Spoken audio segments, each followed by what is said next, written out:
महामूर्ख तेनालीराम की कहानी। महामूर्ख तेनालीराम कभी हो सकते हैं क्या? विजयनगर साम्राज्य में होली का त्योहार बड़े धूमधाम से मनाया जाता था। महाराज कृष्णदेव राय और उनकी प्रजा दोनों ही होली के त्योहार के लिए बहुत ही उत्साहित रहती थी।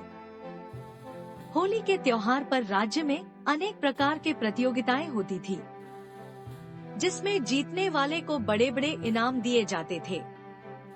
सर्वश्रेष्ठ गायक, नायक, नर्तक, वादक, हास्य कलाकार, चित्रकार सबको ही इनाम मिलते थे।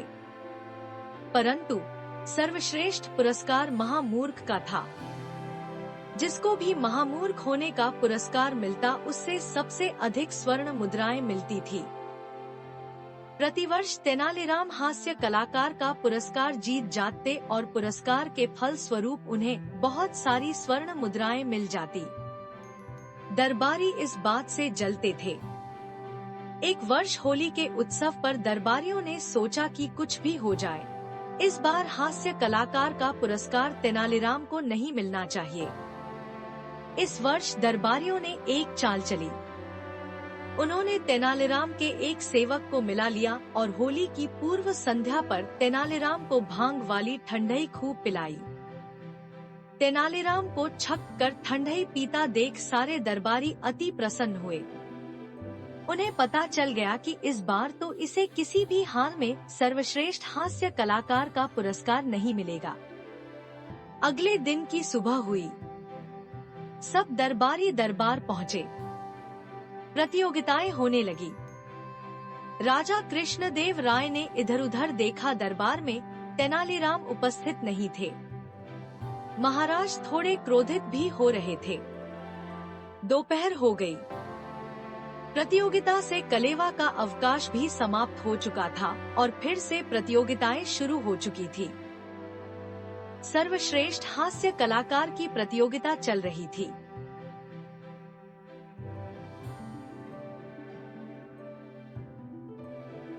तेनालीराम की बारी आई और उनका नाम पुकारा गया। जैसे ही तेनाली नाम का नाम आता है, वैसे ही तेनालीराम डोलते हुए दरबार में आ जाते हैं। उन्हें देखते ही महाराज जोर से बोलते हैं, यह कोई समय होता है दरबार पहुंचने का?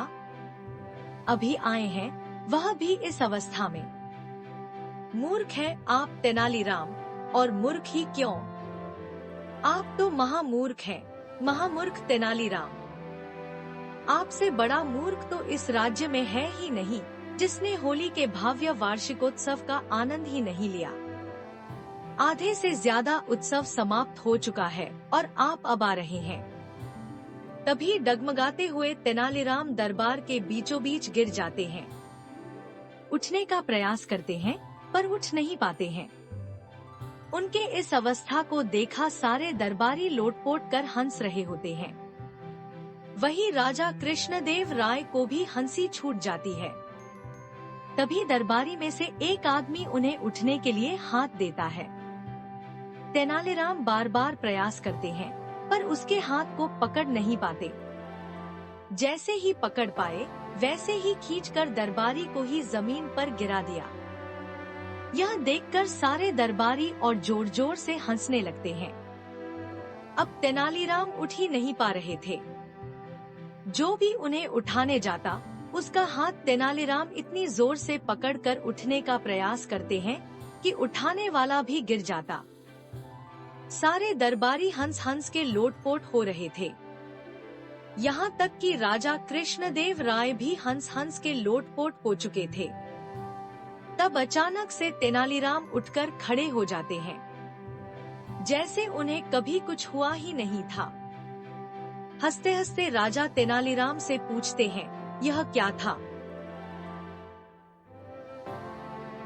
तेनालीराम ने महाराज से कहा, अन्नदाता, यह मेरे हास्यकला का प्रदर्शन था।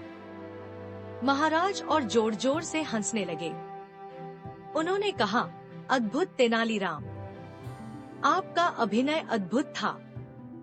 आप सच में सर्वश्रेष्ठ हास्य कलाकार हैं। यह सुनते ही सारे दरबारी सन्न रह गए, जिन्हें अब तक लग रहा था कि तेनालीराम हास्य का पात्र बने हैं। उन्हें अब झटका लग चुका था। तब तेनालीराम ने दरबार में कहा, मेरे मित्रों ने काफी प्रयास किया कि मुझे भांग वाली ठंडी पिलाई जाए। इसके लिए उन्होंने मेरे एक सेवक को भी कुछ मुद्राएं दी, परंतु वे जिन सेवक को अपना समझ रहे थे वह मेरी ही आज्ञा से उनसे मिला हुआ होने का अभिनय कर रहा था। महाराज ने कहा, फिर तो श्रेष्ठ अभिनेता का पुरस्कार भी आपके सेवक को ही मिलना चाहिए। तेनालीराम ने भी मुस्कुराकर हामी भर दी।